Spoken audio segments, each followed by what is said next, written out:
Bonjour à tous. À Lons-le-Saunier, les Restos du Cœur veulent déménager. Un nouveau lieu a été trouvé, mais 200 000 € manquent pour rendre le projet réalisable.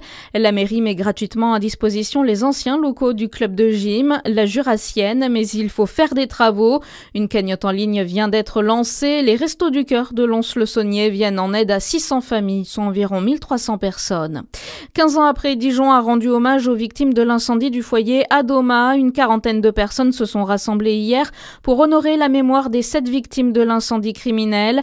La maire de Dijon, Nathalie Kunders, a insisté sur la solidarité exceptionnelle qui avait émergé dans les heures et les jours suivant l'incendie et souligné la mobilisation des établissements scolaires, des habitants ou encore des entreprises.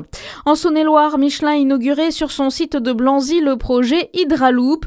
Avec ce système, Michelin dit réduire son prélèvement en eau de 80% dans son usine implantée dans une zone à fort stress hydrique. L'usine de Blanzy fait partie des principaux pollueurs de Bourgogne-Franche-Comté selon un classement de l'ADEME.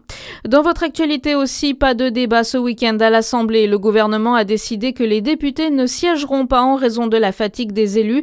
Après plusieurs semaines d'intenses discussions budgétaires, le Sénat, lui, commence à se pencher sur le budget de la Sécu en commission dès aujourd'hui. Besançon se prépare aux fêtes de fin d'année. L'installation des grands sapins de Noël hier a marqué le lancement des préparatifs.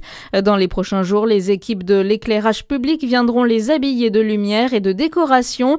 La ville sera illuminée dès le 28 novembre. Et puis du sport en basket, nouveau revers pour le Bezac. Le club n'a pas été en mesure de se défaire de Charleville-Mézières, défaite 82-81. En foot, Quetigny reçoit l'AS Saint-Étienne ce soir. Hier, les Quétinois se sont entraînés sur la pelouse du Parc des Sports Gaston Gérard. Match pour le compte du 7e tour de la Coupe de France. Bonne journée sur Fréquence Plus.